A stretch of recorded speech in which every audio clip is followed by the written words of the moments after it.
This is going to fall under the category of me ratting myself out with you guys on one of my kind of major theological positions, okay?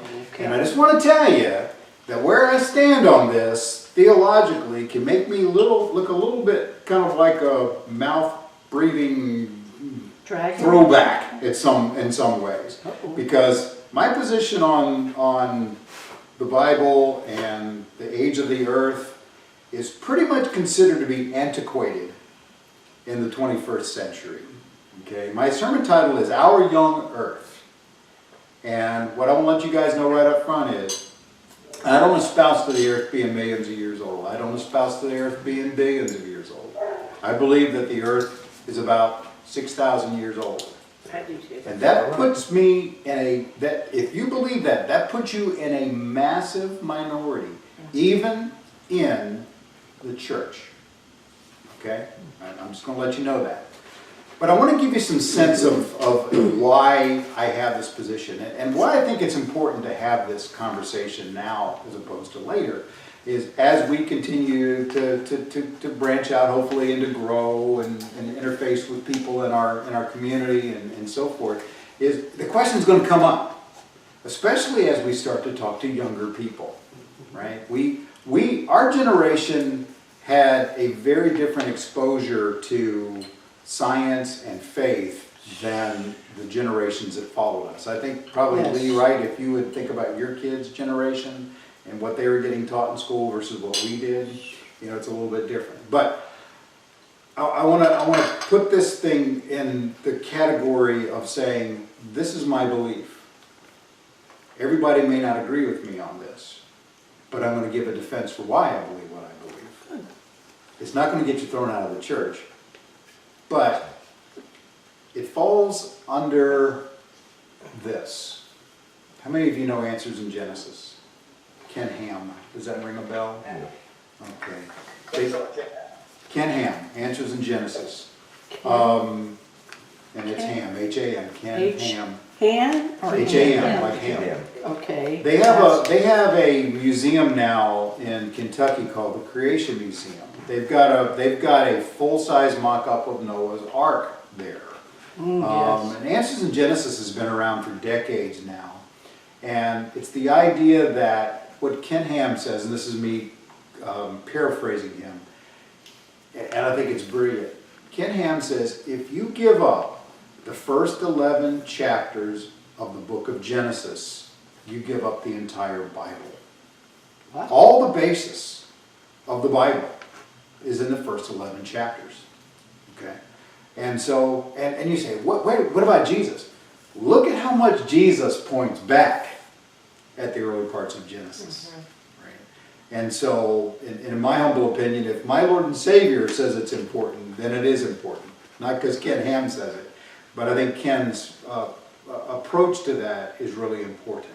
So, I may touch today just a little bit on some things like evolution, but really what I'm talking about today falls more under the heading of cosmology, the creation of the earth, where the earth came from, where the universe came Correct. from. And so I want to read Genesis 1 to you today. We're not going to get detailed into it. As a matter of fact, we're going to spend more time in 1:1, but I think it's important we look at the entire chapter just so that we can kind of talk about this today. So Genesis 1:1, and again I'm reading from the New King James translation. In the beginning God created the heavens and the earth. The earth was without form and void, and darkness was on the face of the deep, and the Spirit of God was hovering over the face of the waters. Then God said, let there be light, and there was light. And God saw the light, that it was good, and God divided the light from the darkness. God called the light day, and the darkness he called night. So evening and the morning were the first day. Remember that I said that. Evening and morning were the first day. And I'll come back to that construct in just a little bit. Then God said, let there be a firmament in the midst of the waters, and let it divide the waters from the waters. Thus God made the firmament, and divided the waters which were under the firmament from the waters which were above the firmament. And it was so. And God called the firmament heaven. So the evening and morning were the second day. Then God said, let the waters under the heavens be gathered together into one place, and let the dry land appear. And it was so. And God called the dry land earth, and the gathering together of the waters he called seas. And God saw that it was good. Then God said, let the earth bring forth grass, the herb that yields seed, and the fruit tree that yields fruit according to its kind, whose seed is in itself on the earth. And it was so. And the earth brought forth grass, and the herb that yields seed according to its kind, and the tree that yields fruit, whose seed is in itself according to its kind. And God saw that it was good. So the evening and the morning were the third day. Then God said, let there be lights in the firmament of the heavens to divide the day from the night. And let there be signs and seasons for days and years. And let there be lights in the firmament of the heavens to give light on the earth. And it was so. Then God made two great lights, the greater light to rule the day, and the lesser light to rule the night. He made the stars also. God set them in the firmament of the heavens to give light on the earth, and to rule over the day and over the night, and to divide the light and the darkness. And God saw that it was good. So the evening and the morning were the fourth day. Then God said, let the waters abound with an abundance of living creatures, and let birds fly above the earth across the face of the firmament of the heavens. So God created great sea creatures, and every living thing that moves, with which the waters abounded according to their kind, and every winged bird according to its kind. And God saw that it was good, and God blessed them, saying, be fruitful and multiply, and fill the waters and the seas, and let birds multiply on the earth. So the evening and the morning were the fifth day. Then God said, let the earth bring forth the living creature according to its kind, cattle and creeping thing and beast of the earth according to its kind. And it was so. And God made the beast of the earth according to its kind, cattle according to its kind, and everything that creeps on the earth according to its kind. And God saw that it was good. Then God said, let us make man in our image, according to our likeness. Let them have dominion over the fish of the sea, over the birds of the air, over the cattle, over all the earth, and over every creeping thing that creeps on the earth. So God created man in his own image. In the image of God he created him, male and female he created them. Then God blessed them, and God said to them, be fruitful and multiply, fill the earth and subdue it. Have dominion over the fish of the sea, over the birds of the air, over every living thing that moves on the earth. And God said, see, I have given you every herb that yields seed, which is on the face of the earth, and every tree whose fruit yields seed. To you it shall be for food. Also to every beast of the earth, to every bird of the air, and to everything that creeps on the earth, in which there is life, I have given every green herb for food. And it was so. Then God saw everything he had made. Indeed, it was good. So the evening and the morning were the sixth day. There's a lot I can't talk about today just because there's time. If the Lord leads and we want to do a second part to this, I think next week what we can do is we can talk about that whole idea of according to their kind. In and of itself, that is it's said so often in that chapter that we can't ignore it and what that's all about. But for today, we're going to start with how old is the earth? And the starting point is Genesis 1:1. I think what's interesting about the Bible is if somebody, Jim Glennon talks about the fact that he picked the Bible up and said, I need to know what it says. And he read it. You pick the Bible up and you have to make a choice right away with the Bible. Do you believe the first verse? In the beginning, God created the heavens and the earth.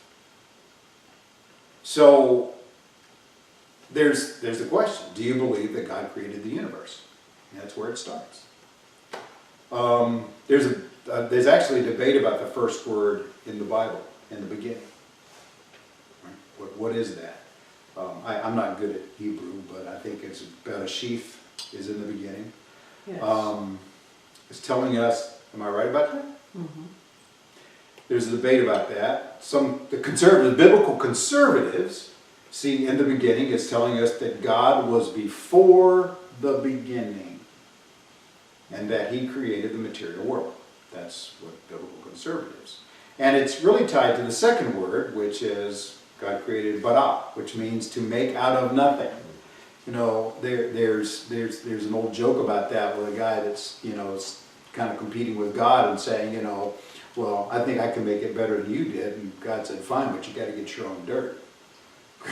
Wow. God made the dirt, right? I mean, he started with nothing. That is what the Hebrew here says. But others see this first word as being more like at the start. And I got to be honest with you, when I was a arrogant college student at a liberal arts college, I kind of started deconstructing my faith. I was born in the church just about, and spent all my upbringing in the little church out in the country, and very much a biblically based church. And then I go to this liberal arts college, founded by Thomas Jefferson, and here we are. And I started really thinking about it. I had some really crazy views about God back then. I always believed in God. I just had kind of a non-biblical view of God to a certain extent.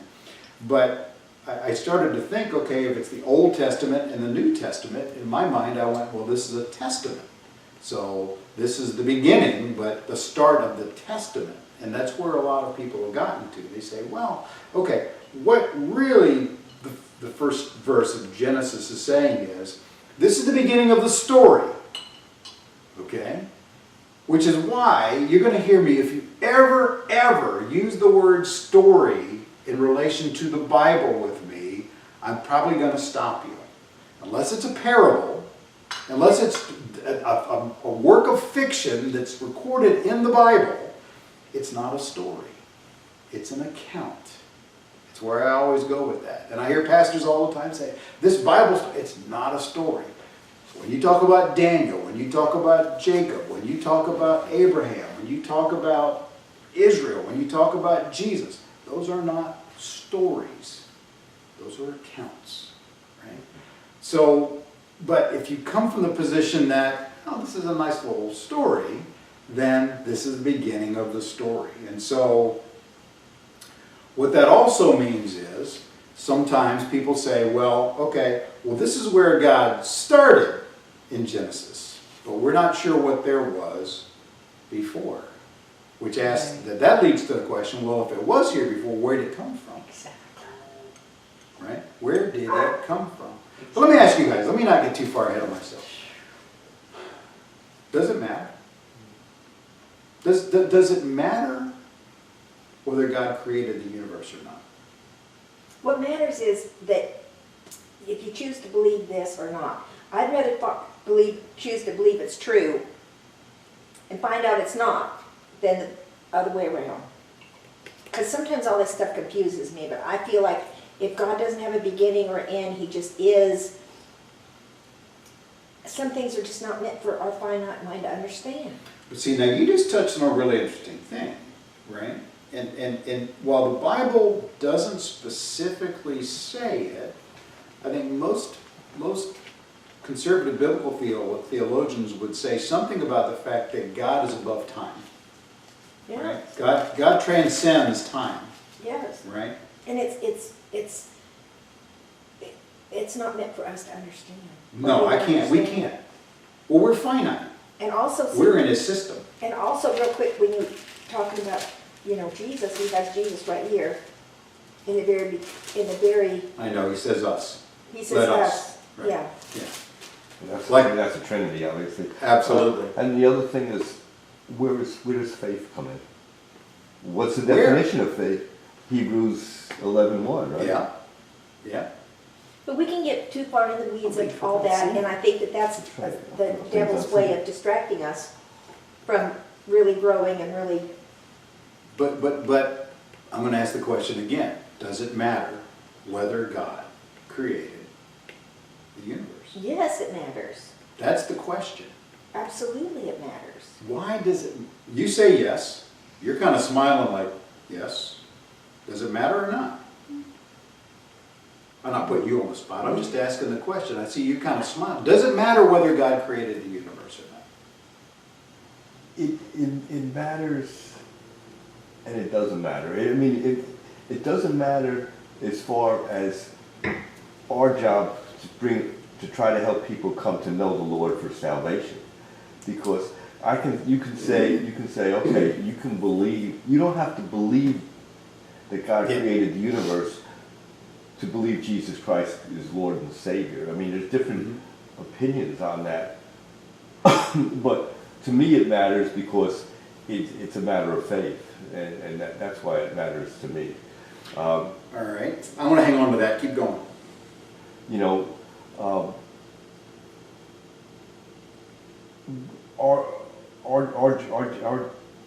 job is to glorify God and to let others know who He is. Mhm. And so if you come across a person that says, "Well, I just don't believe that, you know, God created the earth in 6 days," and they could have been 1,000 years. It's not a central point to the gospel, I don't think, to argue something like that. That faith will hopefully grow. Oh, sorry. No problem. That faith Sit will, on the no floor. blood, Oh no my foul. God, I broke it. Yes. It's all right. Did you? Yeah, Yeah, little bit more. I'm It's sorry. only about as old as we are. Yeah.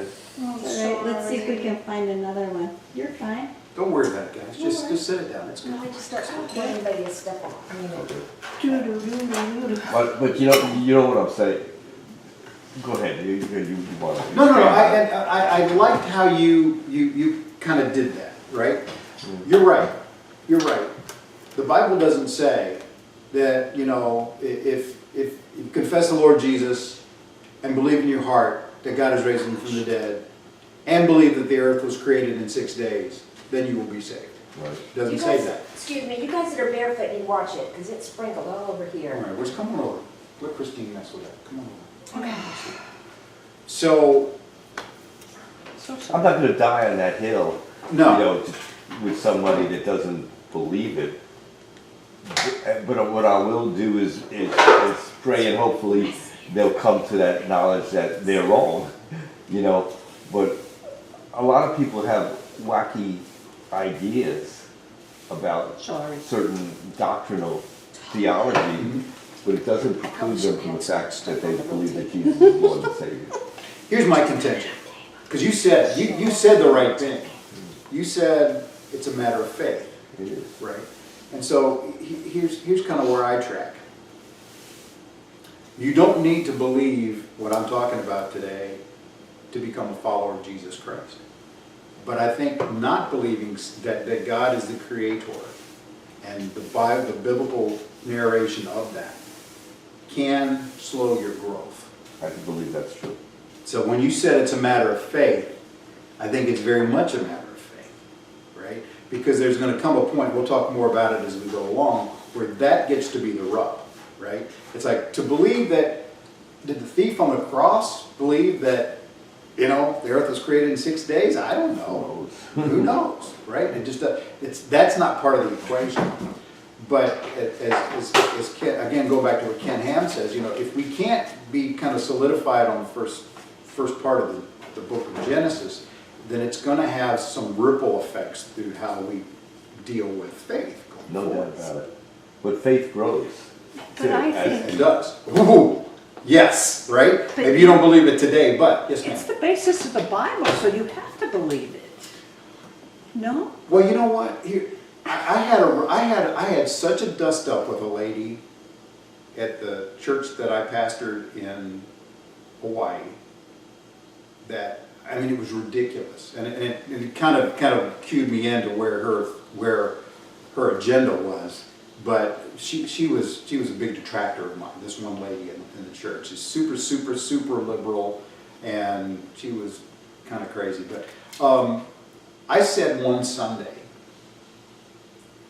that I believe that if you didn't believe in the creation and God's narration of creation, that you probably hadn't read the Bible, right? Okay, that's what I said. I was just kind of throwing it out there. Now, what she thought she heard me say was, More than a Christian. you weren't a Christian. And I said, nope, I never said that. I never said, and I went back, by the way, because we recorded that, I went back and played the tape. I was like, nope, I didn't say that. I did not say that, because I agree with you.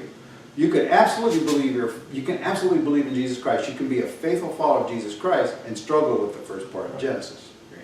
But what you just said too, I think, is really highly important. As we grow in our faith, this should become more palatable to us. But here's the deal, and I'll just kind of envelope it this way. Guys, when we come to the Word of God, and I'll say this about Genesis to Revelation, front to back, all, how many other chapters are in it? 66 books. We should give the Bible the benefit of the doubt. The challenge we have sometimes is that we with our eyes see one thing, but will the eyes of faith overcome that to be able to see the Word of God in the way that it's being presented, right? So give the Word of God. But see, I just ask a simple question, does it matter, right? And it leads to some really interesting little road maps, right, for what it's worth. I'll give it to you this way. If God didn't create it, where did it come from, right? That's the first question, right? We have the Big Bang Theory, and my question has always been, well, okay, so it went bang. Where did the stuff in the Big Bang come from, right? And then we get into that. Well, what's before that, what's before that, what's before that kind of thing. NASA defines the Big Bang this way. The Big Bang model is a broadly accepted theory for the origin and evolution of our universe. It postulates that 12 to 14 billion years ago, a portion of the universe we see today was only a few millimeters across. It has since expanded from this hot, dense state into the vast and much cooler cosmos we currently inhabit. But again, that leads us to where did that come from, right? You gotta have more faith to believe that than you do the Bible. I think so. Right. It's like, Right. really?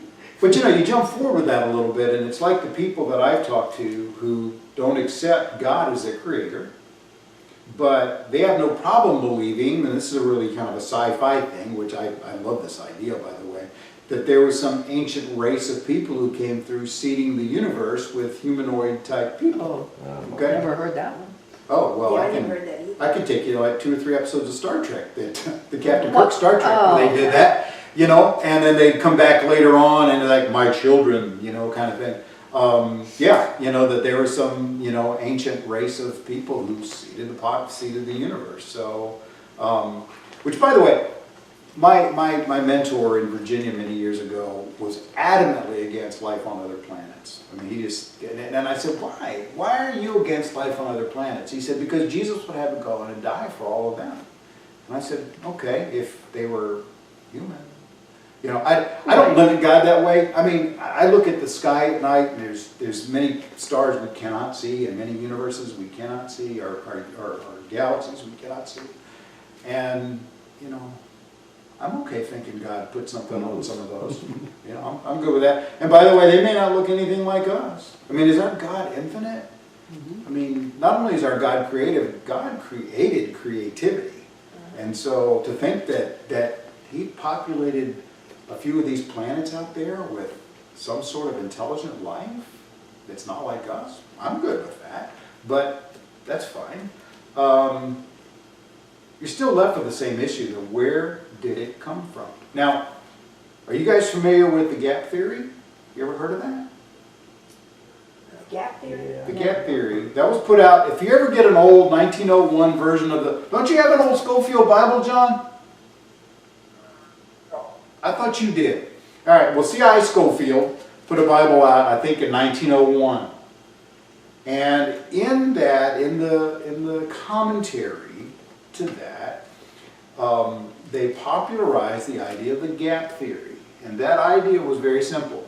Between Genesis 1:1, in the beginning God created the heavens and the earth, and Genesis 1:2, and the earth was without form and void, that there was a massive gap of time. Oh, Okay? never heard of that. The gap theory. And by the way, in the early 20th century, this got Christians' attention. Why did that get Christians' attention in the early 20th century? Because not that much before that, we started to see the idea of billions of years starting to be propagated, right? I mean, it was only in the late 1850s that we saw the origin of species come out, right? And so as the latter part of the 19th century was rippling along, there were more and more people embracing this idea that the earth, the universe, was billions of years old. So Schofield comes out and said, got it. I know how to make this work. Okay. So the idea is that God had created, yes, Scofield said, yes, in the beginning God created the heavens and the earth. Pause. For a big, Billions of years. no. Genesis 1:2. And the earth was out without form and void. What did they say? The idea is that in between 1:1 and 1:2, there had been this entire pre-Adamic, as in before Adam, a pre-Adamic race of people. That's when the dinosaurs roamed the earth. And even to the point, there were those that said, oh, that must have been when Satan fell from heaven. That's when that happened. Oh, okay. And so how it kind of formed itself out, and this took Scofield and kind of went a whole lot of different directions, but the idea ultimately became that it was during this time that there was this race of people on the earth, that the angels fell from heaven, and that God judged them and destroyed them. And so when we get to Genesis 1:2, the earth now is in this post-destructive period. The earth was without form and void. And now we pick up the story and we keep moving along. Okay? That you'll run into it. You'll hear it out there. It's I won't say it's been disproven, but it's not in favor anymore. That was a new one to you guys, huh? Yeah. Yeah, part of it. totally. I mean, I've always wondered about the dinosaurs and all that stuff, but I just kind of just let Me it. too. It just, I mean, it's never interested me enough to, to understand it. I've got other things to do. Yeah, but you know what? You're going to bump into people from time to time. I've bumped into people from time to time, and they say, all right, smart Bible boy, tell me what's the deal with the dinosaurs, right? Now, I don't have time today to get in all that. I got all kinds of answers for you, right? Let me Maybe just... we should have another session on that, because I really never Oh, even. believe me, we got it. I Another mean, one or it's, two. there's all kinds of stuff that we can talk about, but let me say this. Let me just put a pin in it, but I'll say this.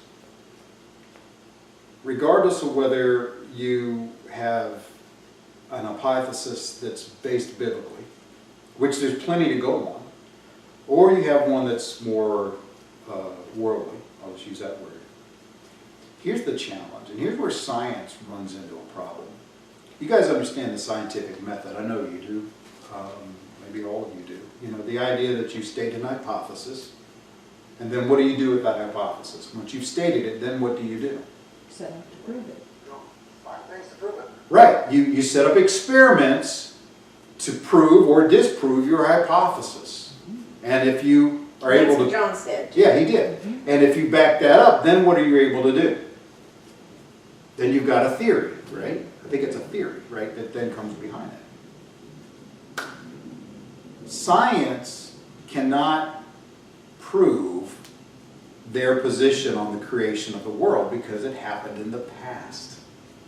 And they've tried.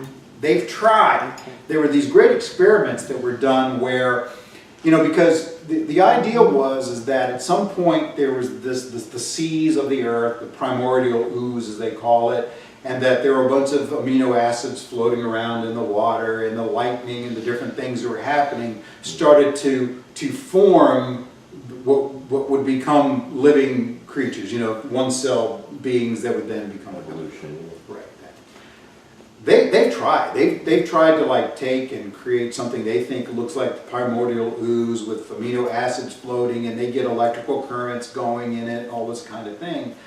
What they discovered was it would start to form, but then the same lightning that created it would also destroy it. So they just couldn't get it to happen. But that's the challenge, is you cannot, if you truly are looking at the scientific method, you can't prove the theory that God didn't create, right?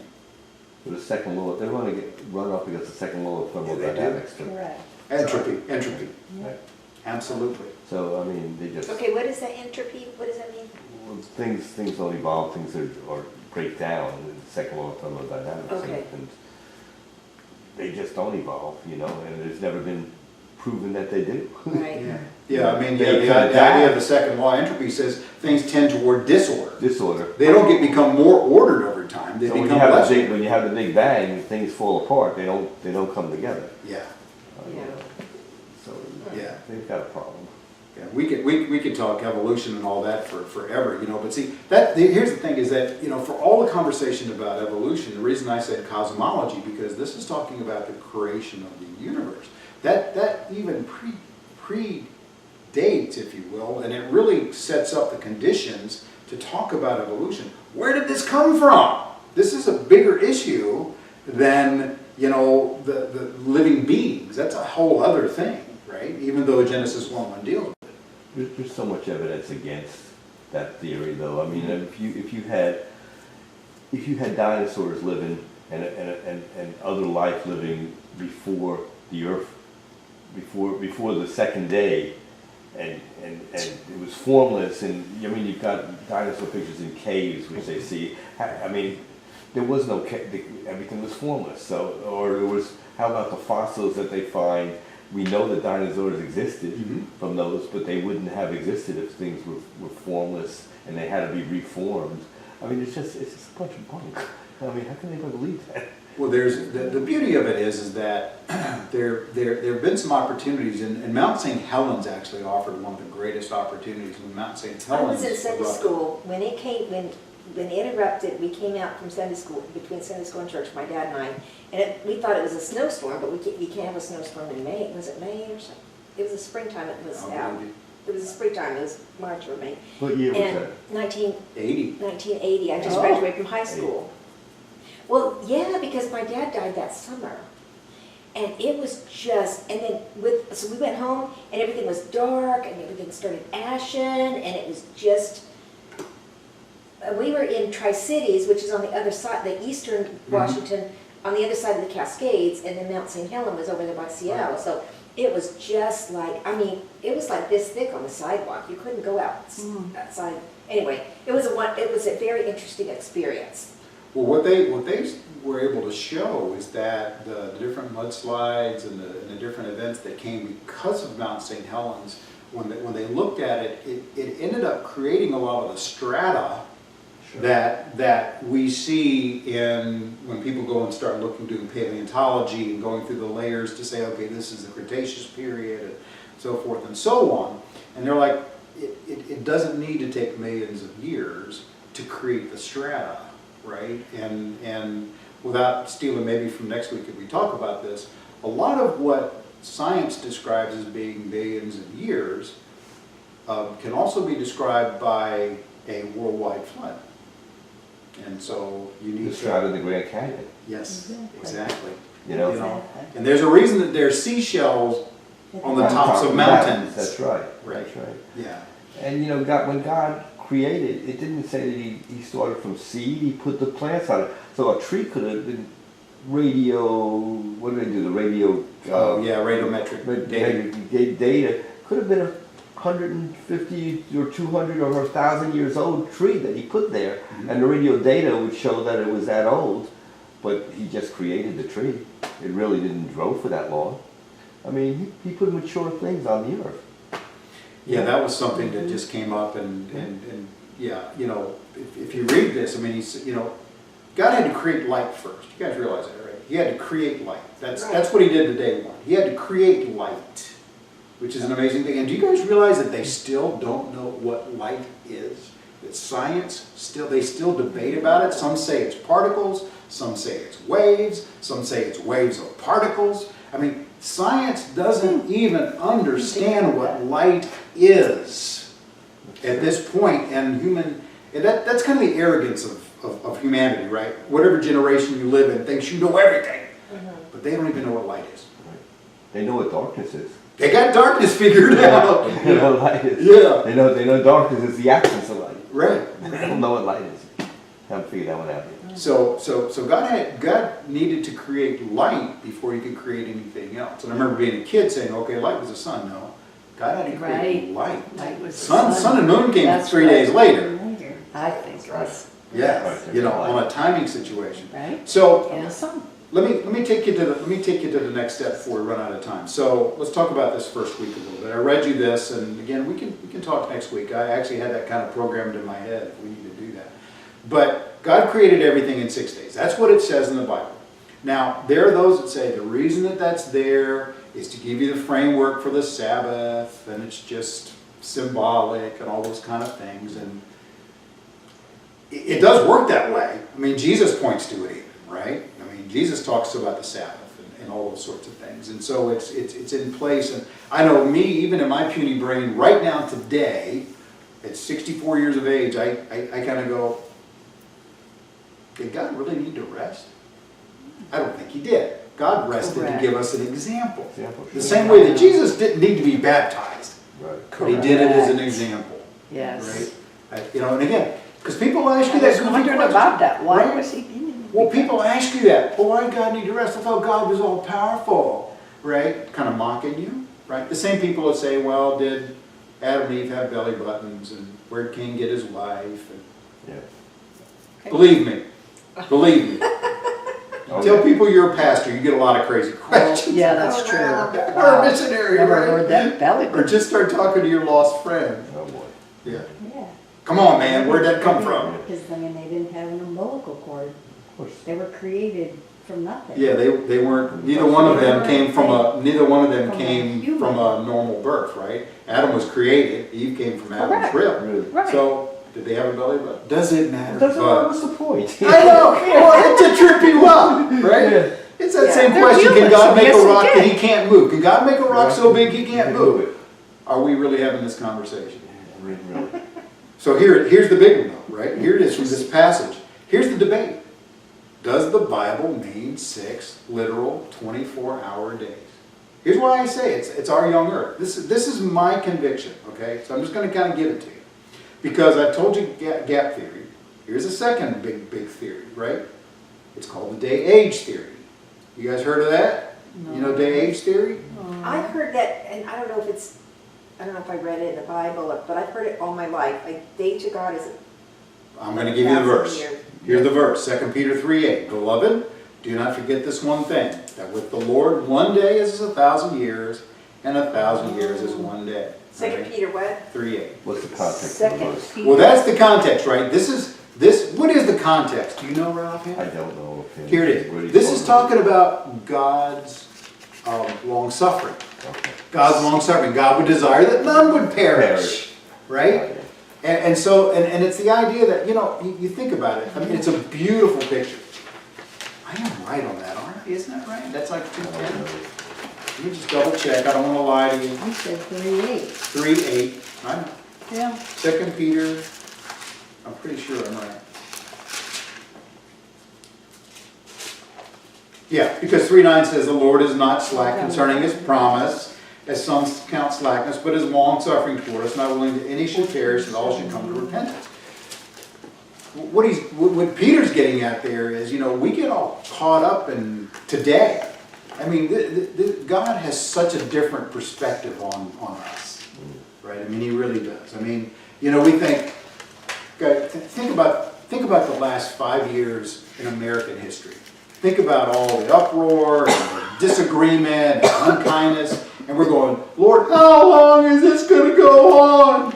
And I mean, it's like an eye flash for God. I mean, he's going, I've been here forever. This little mess you guys are going through, this is me coughing, is all this is, right? So that's the context of 2 Peter 3:8. But the day-age theorists said, well, if that's the case, then does the day in Genesis 1 mean day? And remember, they're looking at a world that says, oh, well, science says that the world is billions of years old. So maybe each of those days isn't a day. Maybe each of those days is billions of years. And so that now explains.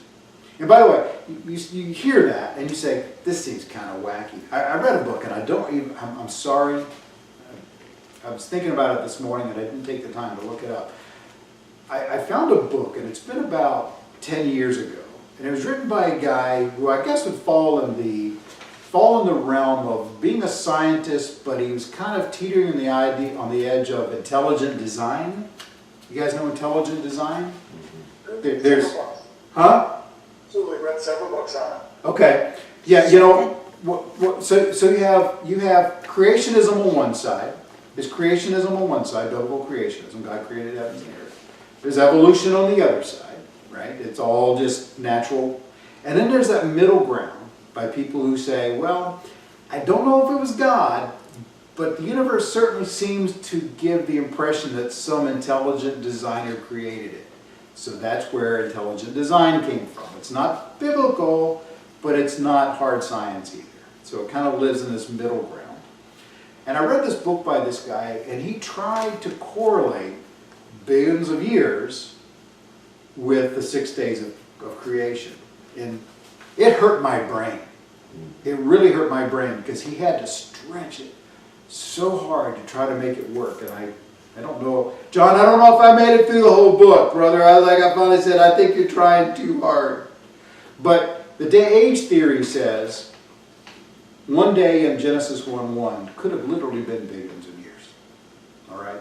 To provide for to provide for evolution, to provide for what scientists say. And so it sounds good, but fundamentally I think it's going to be wrong. And here's why. Here's my simple little brain. He creates plant life on day 3, but we don't see the sun till day 4. Plants need sun. Say again? Plants need sun. Yeah, pretty simple. If Exactly. the trees and the grass all came up and it was billions of years before the sun came along, exactly what was going to happen in that time period. It just Interesting. me just Bye. kind of thinking basic. They died. And seeds start in the dark, and then they need sun, once they Yeah. break ground, then they need the sun to grow. Right, right, Photosynthesis. So the seeds should come right. before the sun. Sure. Which means that in order to make the day-age theory work, you have to kind of throw out the narrative of Genesis. You have to say, well, okay, that was just kind of figurative language, whatever. And you have to have a full tree to get the seeds to start baby trees. Right, that's kind of where you were heading a little while ago. So, What came first, the chicken or the egg? right. You know? So I'm gonna paraphrase from a gentleman named Dr. James Stambaugh, and he actually is on the staff, or was on the staff, at Answers in Genesis. And he gives some great word study ammunition to us to understand why I believe that 6 days of creation is 6 literal days. The word for day in Hebrew is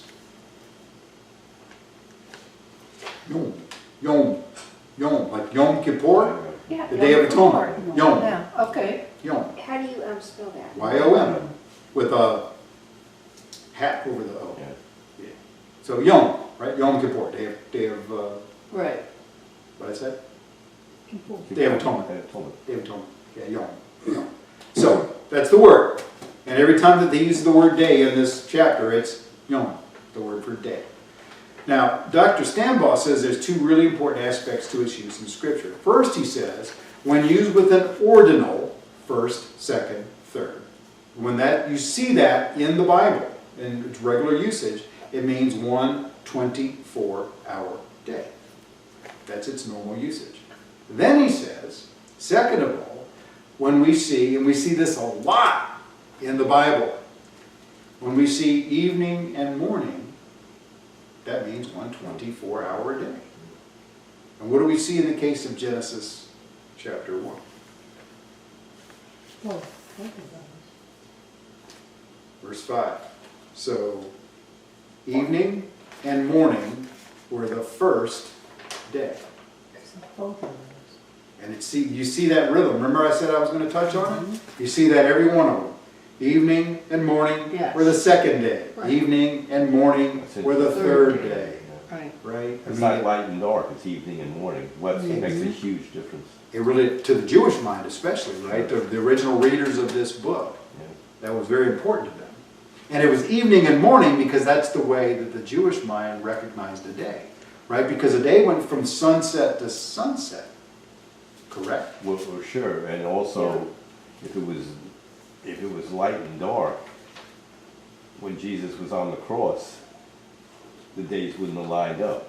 Oh, yeah. because it went from light to dark.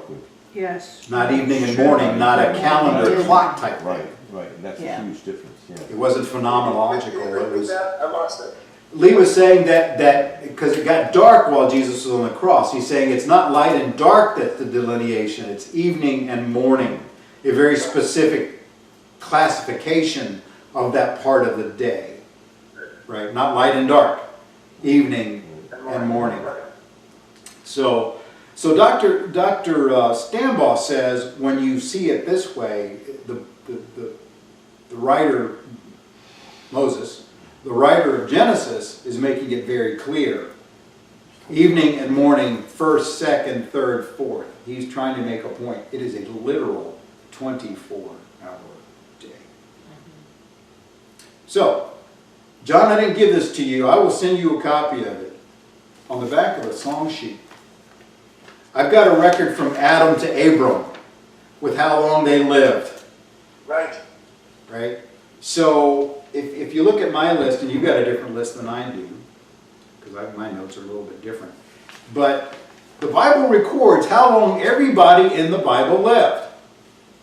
Adam lived to be 930, Seth 912, Enosh 905, all the way through, until Abram, who lived 175 years. Now we know, basically, because of other historical events, when certain people in the Bible lived.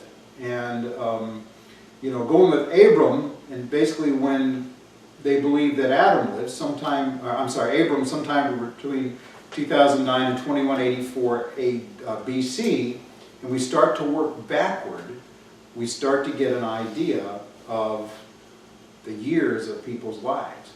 But guys, look at it. If you put the math together with Adam starting at year 1, not year 0, year 1, and you add everybody together, when we get to Abram, we're talking 2184 of being the break point.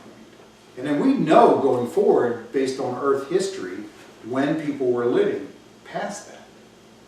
And so that puts day 1 of creation about 4,000 years before Christ, or about 6,000 years ago, based on all of this.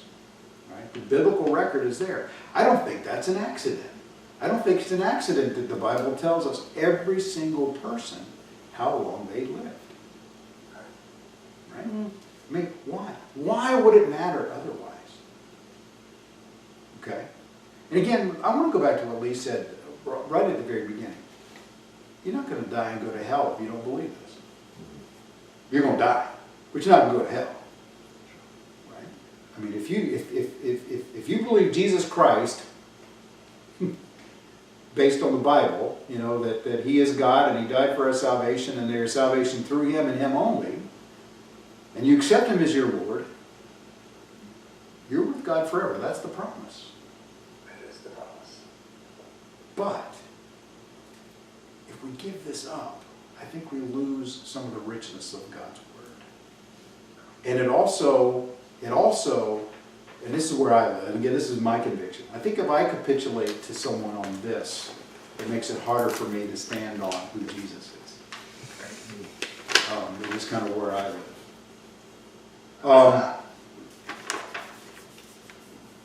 Somebody, you mentioned carbon dating, you mentioned radiometric dating and all that kind of thing. Let me just say a couple things on that, then I'm kind of done for today. Here's a couple things you need to understand. Number one, they assume that the earth is in the same state that it's always been. It's called uniformitarianism, which has only been around since the 1800s, right? That theory that says it's always been just like this. This is the way the world has always been.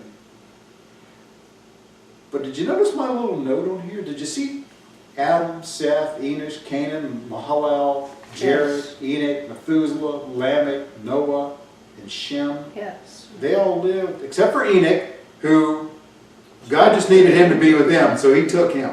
Right? Enoch walked with God, and then he was no longer. Right?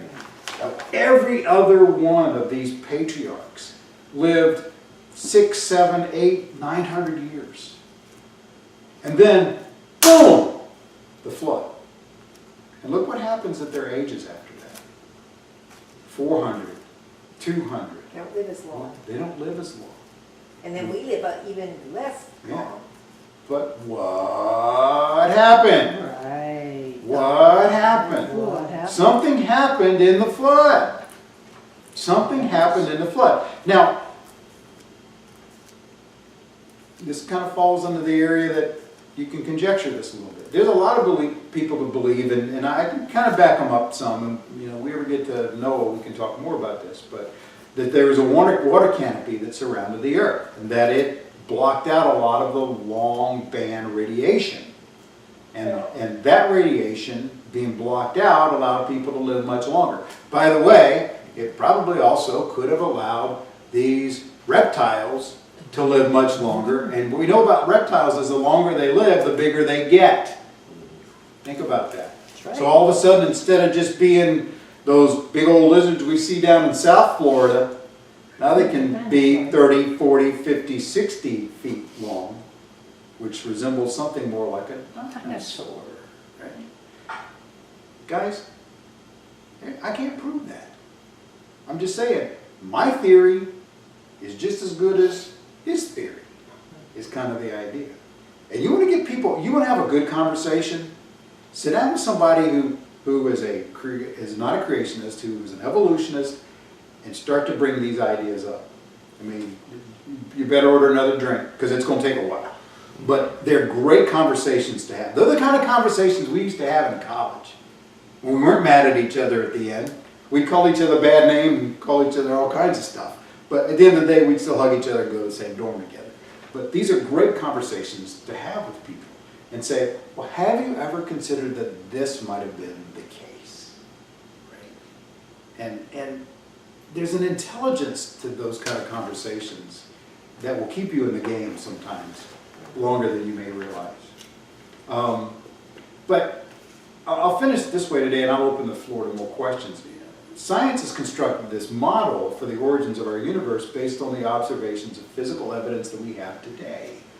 And it has one major preconception. You have to understand this is where it all starts. And this is not just the guy that you talk to up at the helm, but this is literally if you go into halls of education, any college that's not a Christian college in America or probably the world today, here's the major preconception. What do you think it is? There's one. As far as how the world was created. What's the one preconception? You know, so you can't say, because you know my shtick. What's the one preconception? There's one. Evolution, I would think. Well, yeah, well, that's part of it. What is the preconception behind that? Here it is. There were no supernatural causes of the earth's creation. That's always going to be the preconception. It all has to be natural. Well, what does that do? What does that class out? God. God, yeah. Right? That's always going to be the preconception. We are not going to let God be part of the equation. As long as we don't have God there, then we can have the conversation. And you say, but wait a minute. In the beginning, God created the heavens and the Right. earth. We have to have that be part of the conversation. It's not explainable if it's not. I mean, they can explain it from their... People try to make things fit their belief. Yes. Yep. That's what they try to Sure. do. And that's why you have these theories, is because, okay, well, I'm gonna... Or if God did this, he did it this way. Because this makes me feel better because it fits my belief. But that's where faith comes in. I don't need that. You know, I mean, either you have the faith or you don't. Exactly.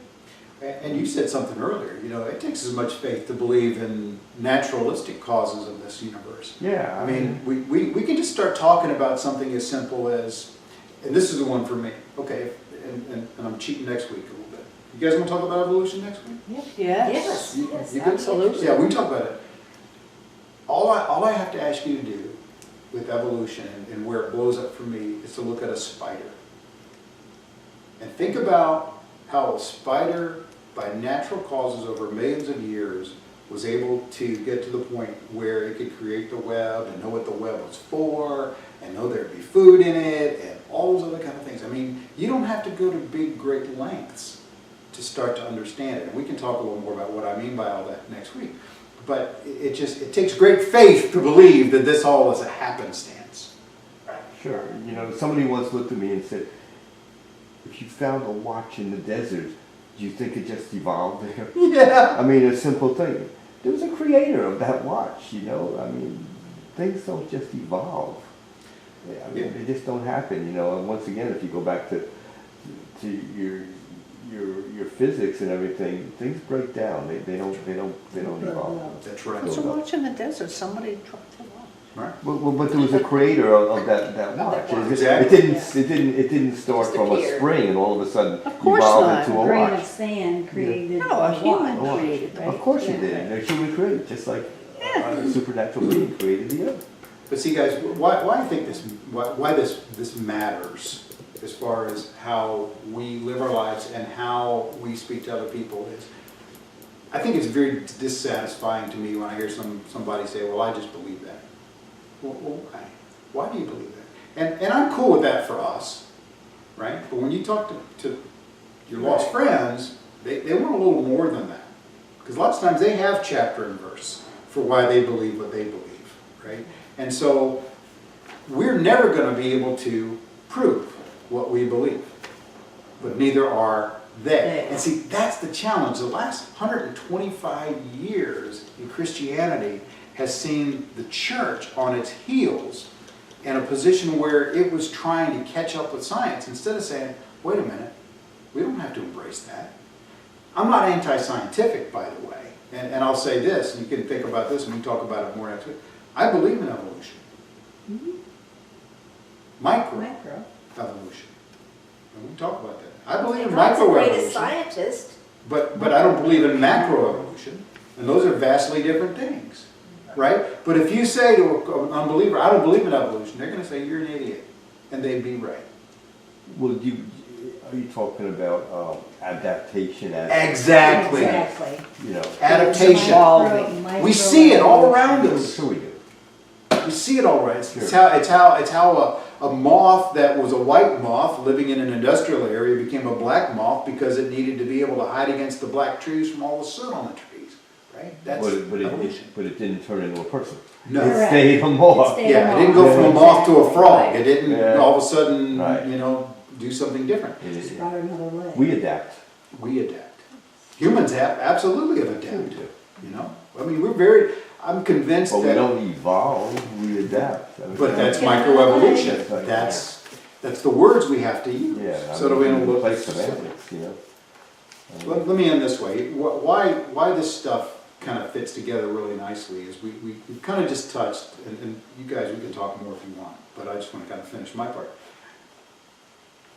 This is more under the area again of cosmology, right? The creation of the universe. And we didn't even get into where planets come from and all that kind of thing, but just the basic where it came from.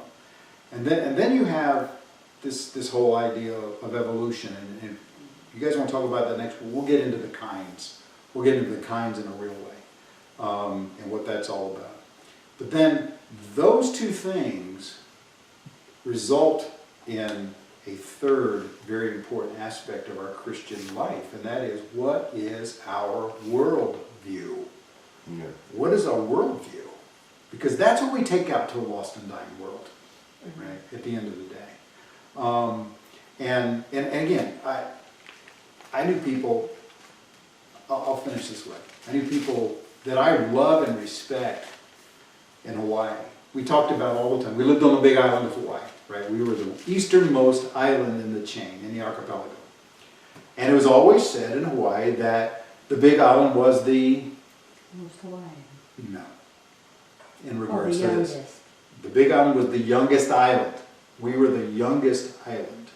And that basically what Hawaii was a number of volcanoes Yes. that bubbled up through the ocean to the ocean's surface, and over time the volcanoes were moving further east, and so that's why there weren't active volcanoes on the other islands. They were all on the big island because we were the easternmost, and there's actually a new little island that's bubbling up off the southeast coast of the big island. Malaysia. And in a million or 2 million or 7 million years, it'll bubble up through the ocean, and there'll be now a next island to the east of the big island. But you'd have those conversations with people, and it'd always come down to, well, over the millions and millions of years, you know, and well-meaning Christians. We didn't throw one of them out of the church. Not one of them, you know. But I said, guys, I think we may need to rework our math on this whole thing. But Joe, let's take the hurricane, well, we could take the Hurricane Yeah. Helene that hit, North Carolina and all that area. Oh, yeah, yeah. The Well- wrecked Western North Carolina. Yeah, it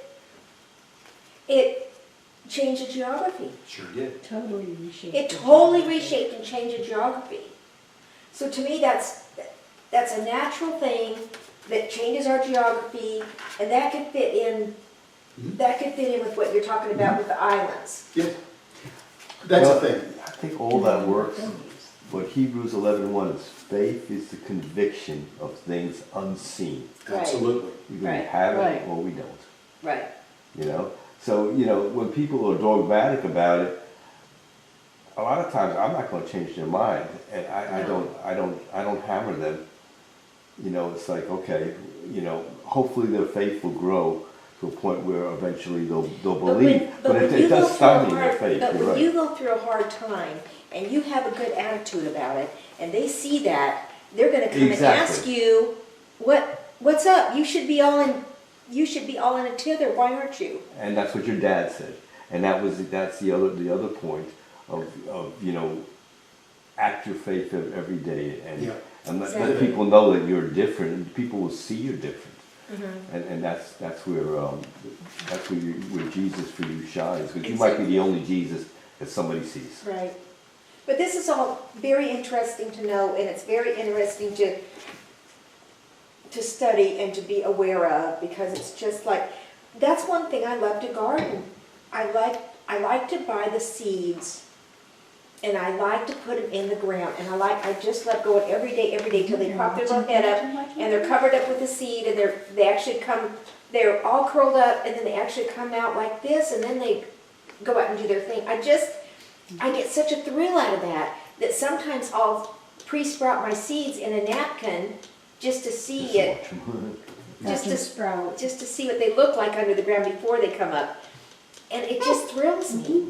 I So, just want you to be aware, though. You start telling people that the Earth is 6,000 years old, Oh yeah. and they're gonna look at you Like you're like, crazy. what are you? Do you have electricity at your house? I mean, you're gonna look pretty goofy to most of the world. What got me started on this whole thing, I didn't even say this. At the beginning, I was watching a video the other day, and a guy made the statement. He said, 99% of scientists believe in billions of years. They do. They do.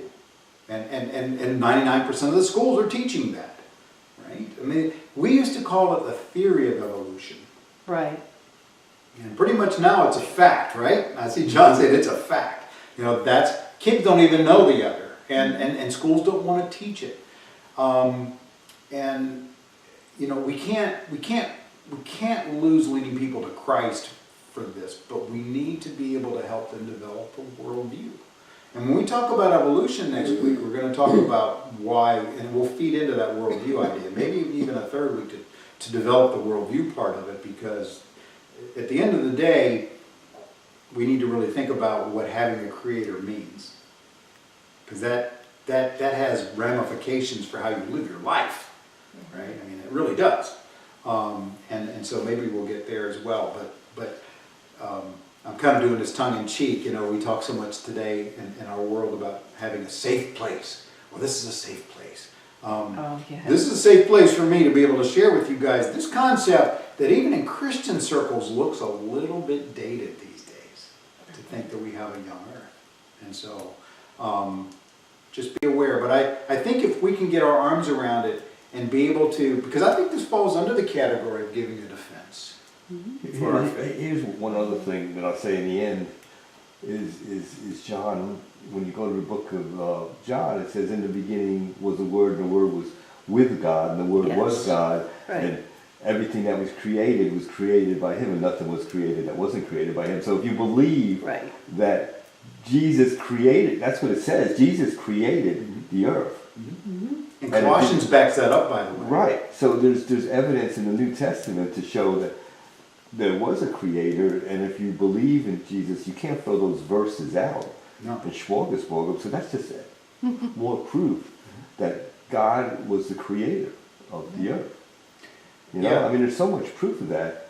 And as I said, I won't die on that hill, but I will point people to that verse and say, he's the creator. If there wasn't a creator, why does the book of John say there was a creator? Why does Colossians, He's we're preeminent the over second all things. Yeah, In him why all does it things say are that? Yeah, how do you justify that? You know, and let them struggle with that. And here, the corollary to that, I think, is this, because this is kind of the way I operate. You know, people sometimes will start to pick and choose. Well, I believe this of the Bible, but not so much. I believe this, but not that. If I let go of anything in this, kind of the whole house of cards starts to fall. Of course. Right? I am not the arbiter of what's right or wrong in this. God is. And so, yeah, to say, well, maybe that doesn't matter so much. Okay, well, that doesn't matter. Why does this matter? Right. Right? So, yeah, I mean, it makes sense to hang on to the entire Testament Right. and not go away with it. But thank you for bringing John up, right? Because, okay, now we're not some ancient book No. passed down to the Jewish people thousands of years ago. Now we're talking the testament of who Jesus is. Right. Yeah. And you tell me you believe in Jesus, but you don't believe in what he says. Right, Well, there's a disconnect here. right. Yeah. Exactly, exactly. Maybe you need to think about that. Maybe, why don't you believe what Jesus is saying? Let them struggle with that, because I'm not struggling with it, because I believe it. Right, I believe the earth is 6,000 years old, or Wow. thereabouts, 5,800, whatever. right. Well, I mean, we talked about it during the Sermon on the Mount, right? He goes, why do you call me Lord, Lord, not do the things, or might I add, not believe the things that I tell you to do, right? So, yeah, there's that. Yeah. But I think really, and I said it earlier, but I'll say it again, I think the last, 100+ years has really dinged up the Christian faith. Because, we as a group didn't stand on our convictions, instead said, well, maybe science has got something there. So we've got to modify our message instead of saying, wait a minute, no, we're going to stand on what we believe.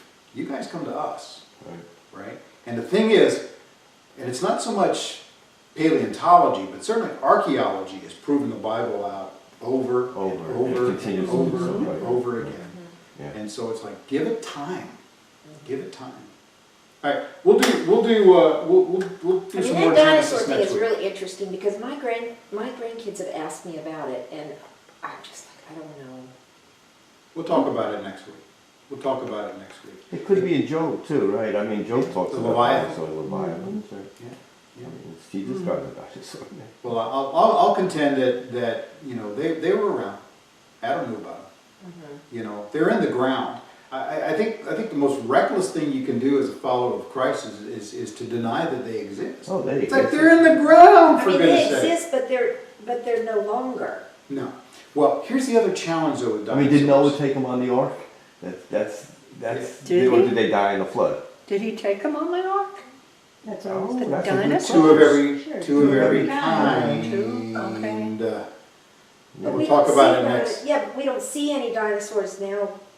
Kind. Yeah. Kind. We'll talk about kind Okay. next week. All right. We'll get into that. It's pretty intense. Again, hey, look. It's great though. I love There's it. there's a healthy dose of conjecture here. Just realize I cannot say specifically, but within the words of God, it seems like He gives us clues as how we can answer it.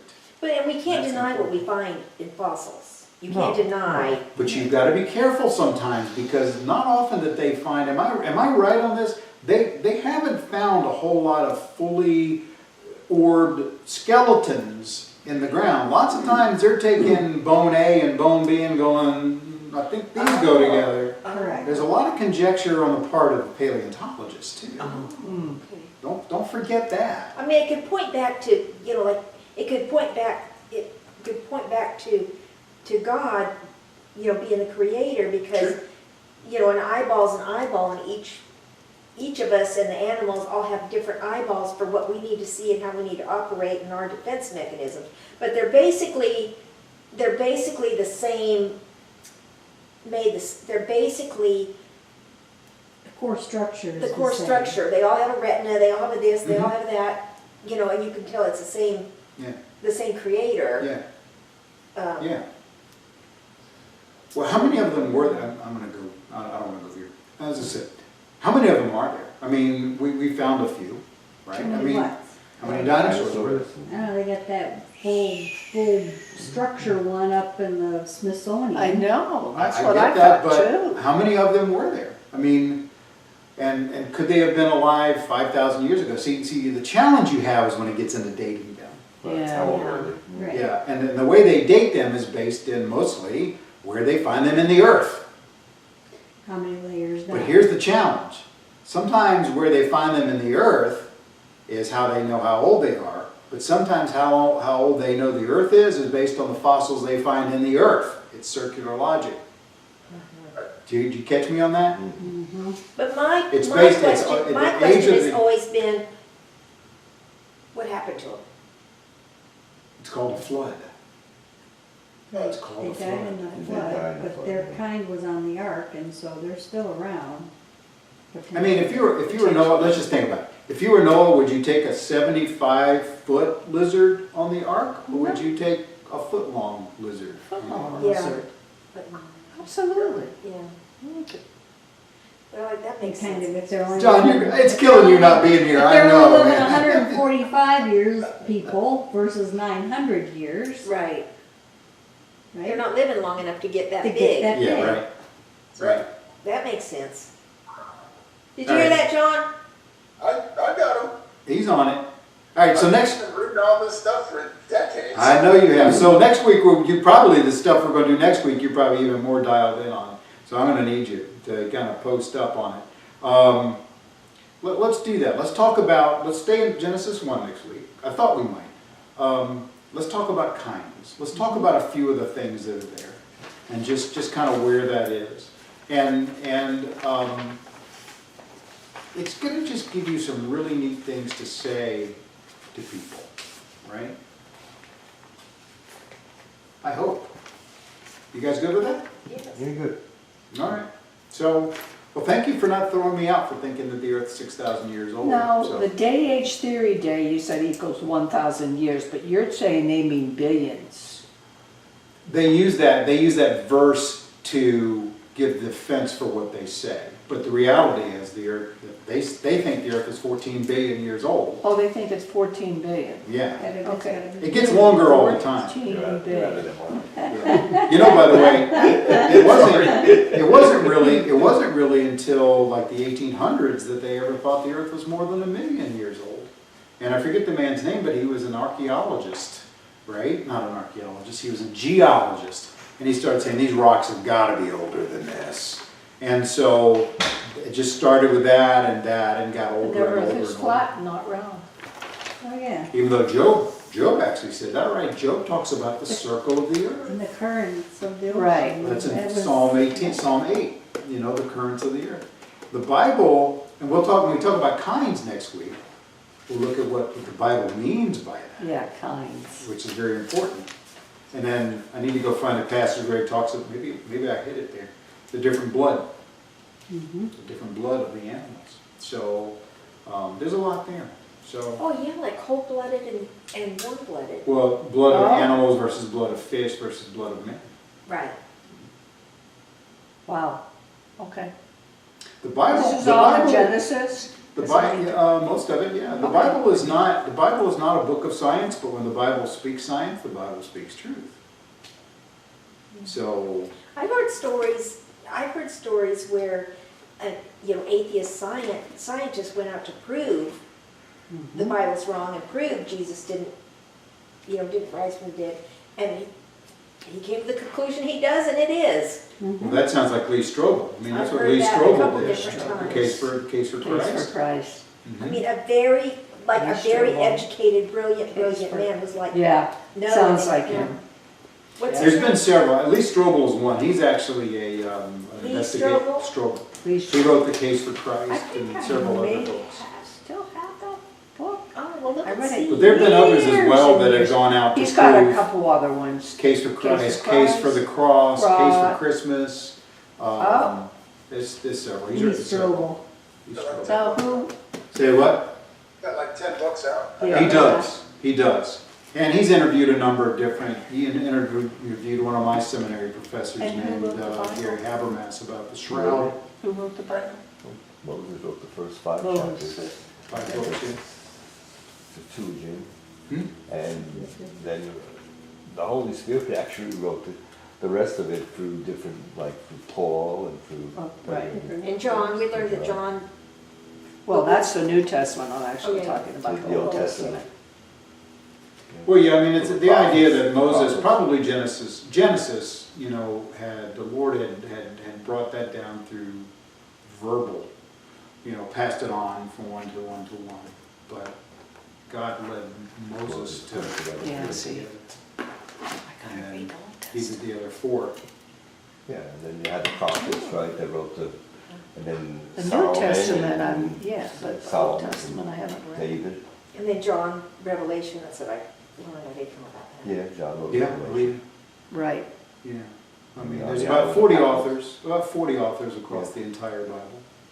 And it's everything from shepherds to kings.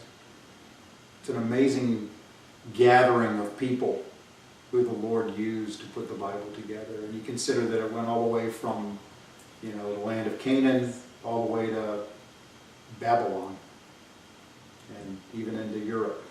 right. So it's an amazing gathering, but like Lee said, at the end of the day, it has one author, Right. the Holy Spirit. Yeah. Well, let me pray.